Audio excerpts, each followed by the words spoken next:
at first, actually, knowing Larry and Angelo and myself, that I thought this might be a panel on people who have a deep and some would say frightening knowledge of pop culture and interest in pop culture. So if you have any questions in that department, I think feel free to ask. But no, in fact, we're going to be talking today about the Latino vote and what we need to do, what we're doing in 2004, what we need to do in the future. And I'd like to first introduce Lydia Camarillo, who's Vice President of the Southwest Voter Education Project, who has been working on these issues for many, many years with that organization on nonpartisan voter registration efforts. So, Lydia, please.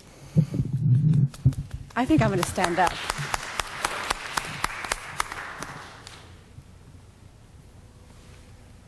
If I don't stand up, I'm not going to warm up. Buenos días. ¿Cómo estamos? Okay, come on. ¿Cómo estamos? Buenos días. Buenas tardes. Well, I'm very excited to be here. I just arrived from San Antonio, Willie Velasquez's home, and I want to thank Juan for writing the book, for making sure that Willie's legacy lives on. For some of you, you had a chance and the opportunity to meet him. For some of you, you will meet him through the work of Southwest Voter and his legacy and the book. I want you to read the book. And some of you will know him through the heart and inspiration of who he was and who he is through all of us. I also want to thank Henry and the panelists here for talking about this particular subject. It's very exciting to me and a very difficult position to talk about the unfinished business.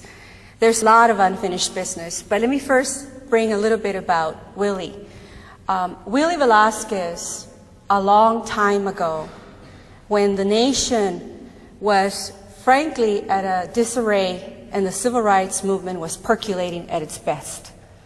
The Latino community was a smaller community. The Southwest, there was only 15 million Latinos in the Southwest. I'm sorry, 5 million Latinos in the Southwest. Now there's over 17 million Latinos just in the Southwest, 40 million Latinos nationwide.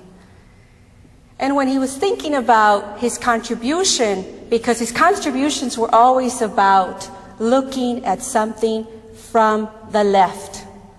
And that's an important point that I think we cannot forget. The movement in 1968 and in the 70s, the 60s and the 70s, was about civil rights for the Latino community and the African American community, and it was about the left. And so it's important when we think about where Willie was at that time and what he was thinking about is making sure that Latinos had a political voice, not for the sake of saying that we now have Latinos that are brown and are elected officials, but Latinos who cared about issues that matter from his community and their communities. If you were Puertorriqueño, you represent the Puertorriqueño community. Cubanos, los cubanos, salvadoreños, and of course, Willie's roots were Mexicano. And so I want to make sure that I bring that to you because it sometimes gets lost. And in the year 2004, it's important that we remember about the left. Because Willie would be talking today about the war. And the fact that this war is in fact killing our children. And some of you are young enough for me to say our children, because there was a while ago that I remember that I was younger, and now I actually run into people that are 27-year-olds, and I could say, gee, that could be my kid if I had a kid at a younger age. But Willie really would be thinking about those things.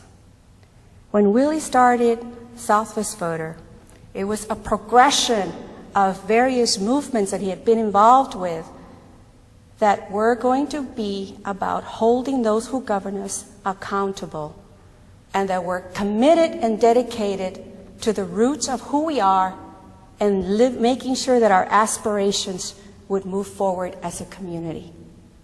That's who Willie was. And so when you read the book, when you think about Southwest Voter, think about we are still to the left, which very few groups can say that. American politics is all about the center. The center, the center, the center. When you speak about the center, you forget about the poor. The unfinished business is poverty. Our community is one of the groups that is the poorest groups in America. And so he would be talking about those issues. And yes, he would be talking about the election today and what's going to happen in 10 years and 20 years, because he insisted that we understood who we were as a community, but also that we understood factually where we were going and what we were thinking. So let me give you a little bit of facts that I think you all know, and so I'm not saying anything new or different. This election is going to be decided by the African American community and Latinos. Pennsylvania, Ohio, and Michigan will decide the election. But alone, those three states will not decide the future of American politics in this election.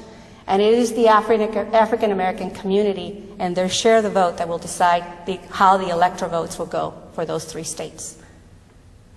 I'm going to leave Florida aside for a second.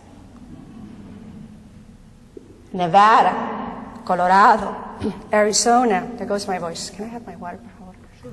Arizona, Nuevo Mexico, gracias. That's the Southwest. That's where Latinos will be deciding how those states will be voting and where those electoral votes will be going. And La Florida, it will be both the African American community and the Latinos. 20% of the electoral vote that turns out to vote in Florida will be Latino. And it will no longer be just Cuban Americans, or if it is Cuban Americans, it will be Cuban Americans that are second and third generation that don't necessarily abide to the idea that Castro is the enemy. So, let's think about where we are today. New Mexico, Colorado are going to probably go for Kerry. Despite the fact that today Colorado doesn't look that way, there's that opportunity because both states and all four states in the Southwest, as well as Florida and the states I just talked about, have an incredible number of folks who have registered to vote. The numbers are incredible. In New Mexico alone, there's over 210 new voters that are going to be voting. That's a little state. That's a lot of votes. When you look at it that way, you also understand that the pollsters are looking and speaking to likely voters. They're not speaking to the new voters. All the voters that we have been registering over the last 18 months, whether it's the 225,000 that the NAACP has registered, or Earth Day Network, or the 527s, or the effort of Southwest Voter over the next 16 states, I can assure you that their voices have not been heard by the pollsters. No one knows what they're thinking. We can tell you, however, that before the debates, Southwest Voter sister organization, the William C. Velazquez, conducted a survey to see what the polls of these Latinos were in these four states in the Southwest and La Florida. The Latinos before the debate were actually, compared to Gore in 2000, 20 points behind the way that they should vote, because we all know that Latinos vote at a higher portion for Democrats. But they were 20 points behind compared to Gore. Why is that? Because neither candidate had yet talked to them about their issues that matter in their heart. Urban America has been absent. It is until the third debate that we began to have a conversation about minimum wage, affirmative action, immigration. La Florida is actually 20 points behind where it was in 2000 for Bush because of the administration's idea that the Cuban Americans can no longer travel as often as they should to Cuba or send money to their family members. So we had an idea that it was important to get an understanding of where Latinos were prior to the debates, so that we can send a message to both campaigns, Nader as well, of course, that what Latinos are thinking. And Latinos are still thinking about the left issues. jobs, good jobs,